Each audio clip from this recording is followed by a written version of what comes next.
今日の動画は今年私が個人的に監修させていただいたハウスのシャインマスカットのご紹介です。一番最初の邦画からホルモン処理適流までのところを今まで動画でご紹介した通りのことをお伝えして幾分かお手伝いもして、テクニック的なことをお伝えしたんですけれども、個人的にそれなりにご理解いただいて作業をしていただきました。今シャインマスカットの状態です。こちらの方は味よりも見た目を重視ということで、私の補助はロジでトータル 3ppm フルメット総量なんですけれども、ここは 1ppm 多い 4ppm がトータル使ってあります。通常今一般的には 7ppm ぐらい岡山では使用する7から 5ppm ですね、フルメットを使用するんですけれども、それよりも少なく抑えてありますので、多少なりとも味も良いのではないかと期待してはいます。男性の手のひら、これで、家畜、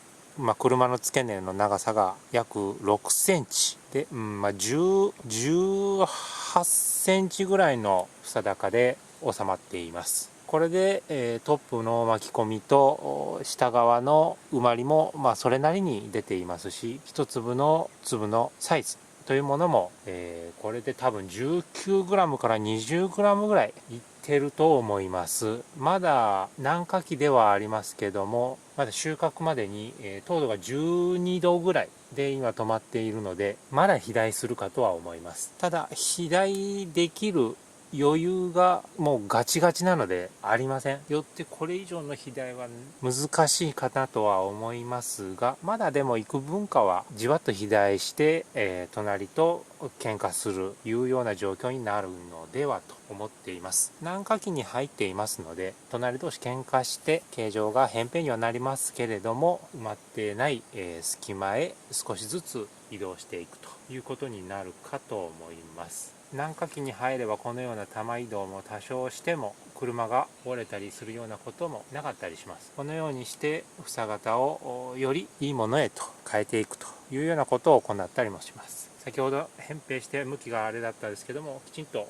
方向が抑えられています。一部出荷も出ていますので適流が必要ですね。奥側に一粒出荷が出ています。これが出荷病です。こういうふうに内側、これの果軸の内側から養分の流れる線が中で切れて生育を阻害してこのように傷んでいきます。相当にガッチガチなんで一粒抜けたところですぐに埋まってしまいますが、このように男性の親指なんかよりももう粒が隠れきれないぐらい大きい粒になっています。わずか私の補助のブドウより 1ppm フルメットを効かせているだけなんですけれども、随分と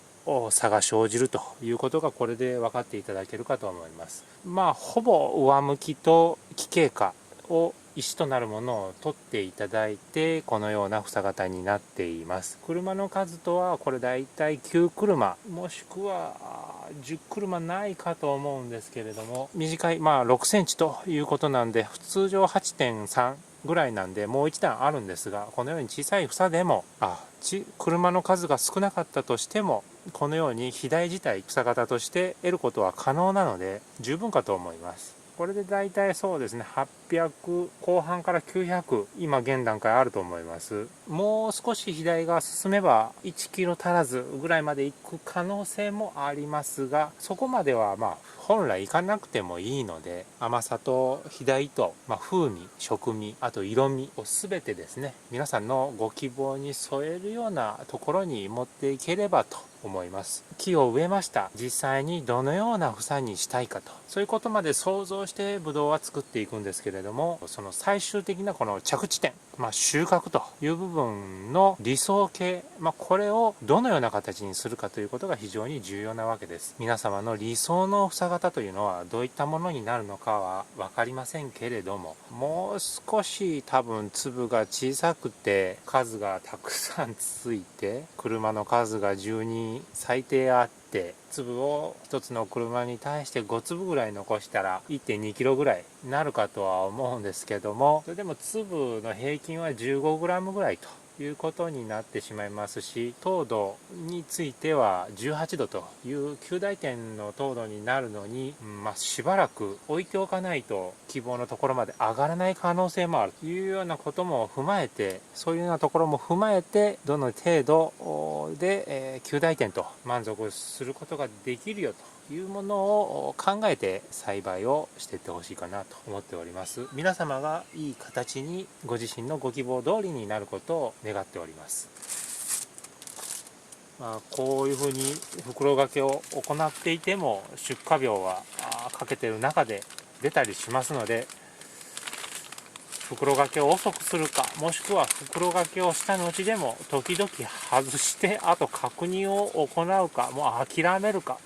の3択しかありませんので、いずれかをご自身で選択なさってください。この袋に汚れでついているのは IC ボルドーの